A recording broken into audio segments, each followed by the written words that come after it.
Olá, gente, tudo bom com vocês? Eu sou a Cal e eu tô aqui hoje pra gente conversar sobre o livro O Mal Nosso de Cada Dia, do autor Donald Ray Pollock, publicado pela editora Dark Side. Mas antes de conversarmos diretamente sobre essa história aqui, eu quero pedir para caso você não seja inscrito no canal, se inscreva e também, caso venha gostar do vídeo, não esqueça de deixar um like. Além disso, ali na caixa de descrição vai ficar o link do livro na Amazon. Comprando por este link, você ajuda bastante o canal a se manter. E além do vídeo sobre o livro, teremos também amanhã um vídeo sobre o filme disponível na Netflix chamado O Diabo de Cada Dia. E neste livro aqui, acompanhamos algumas trajetórias que acontecem em diferentes tempos, mas que evoluem para se conectar no final. No prólogo, já conhecemos o Willard, que trabalha em um matadouro, e Arvin, seu filho, que estão indo rezar na floresta. Em uma espécie de altar, que o pai costuma ir lá todas as manhãs e noites e obrigatoriamente ele leva o filho nos finais de semana. Mas é algo que a gente já percebe que não agrada muito Arvin. Eles viviam em Knockingstiff, um vilarejo que tem mais ou menos 400 pessoas. E o Arvin, por ser a única criança que não era parente de ninguém, sofria diversas agressões na escola. O pai fala para o Arvin em relação a essas agressões que ele precisa reagir, mas aí acontece algo que o Arvin fica na dúvida do porquê que o pai não fez nada naquele momento. Mas depois ele mostra para o filho um lado que o deixa bastante chocado, mostrando que só não era o momento certo. E que de certa forma serviu como um ensinamento, mesmo que não tenha sido um lá muito bacana. Por mais que eu não tenha concordado sobre eles divulgarem tanto as cidades, né, principalmente Knockingstiff, eu acho que é compreensível porque realmente as pessoas dessa cidade aqui, eles têm alguns modos de diversão bastante peculiares. Entretanto, a história não é nada sobre as cidades, e sim sobre as pessoas. E aí vamos compreender melhor a história do Willard, como ele foi parar naquela cidade, quem era ele. Willard era um soldado que durante a sua viagem de volta para casa, ele fez uma parada em Maid, Ohio, em 1945, e ao ir até um local se alimentar, ele acabou se apaixonando, conhecendo e se apaixonando pela Charlotte. E obviamente ele volta da guerra pelo menos um pouco traumatizado. E depois ele vai para casa da mãe, a mais ou menos 10 horas de distância de Maid, e lá também conhecemos o seu tio,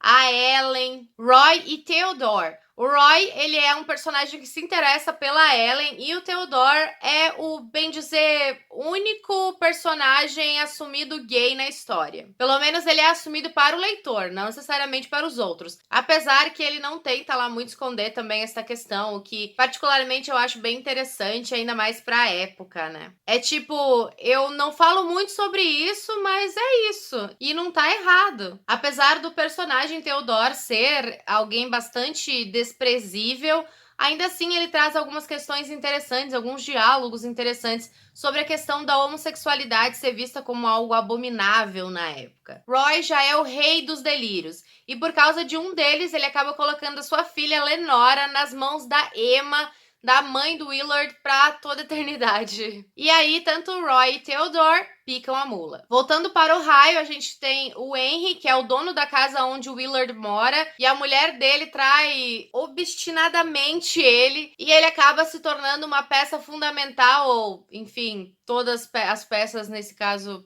pareciam fundamentais, ao altar do Willard. O racismo, ele é bastante forte nos diálogos e nos pensamentos dos personagens. Foi até um ponto que eu acabei tirando meia estrela do livro, porque acabou me chocando. Por mais que eu acredite que a intenção do autor era mostrar como era forte nessa época, ainda assim eu admito que tinha alguns momentos que ele se tornava desnecessário para a narrativa e para aquelas descrições específicas. Então esse foi o único ponto que me fez diminuir meia estrela na história. Arvin apanhava bastante do pai enquanto a mãe dele estava doente, a mãe no caso a Charlotte, né? E ele acabou perdendo os dois também depois. Principalmente porque o Willard, antes da Charlotte morrer, ele acabou delirando real e, enfim, Passou totalmente dos limites da sanidade. Sobre isso, eu gosto bastante de uma frase que é citada em relação ao Arvin, que é a seguinte: sentiu culpa e vergonha por não chorar, porém não tinha mais nenhuma lágrima. E aí pulamos para 1965. Conhecemos Carl e Sandy, o atirador e a isca, e suas regras e ações com os caroneiros. O irmão da Sandy, o Lee, que é o xerife de Maid, Ohio, ele também faz parte da história. E aqui ele tá tentando se manter sóbrio com a ajuda do açúcar,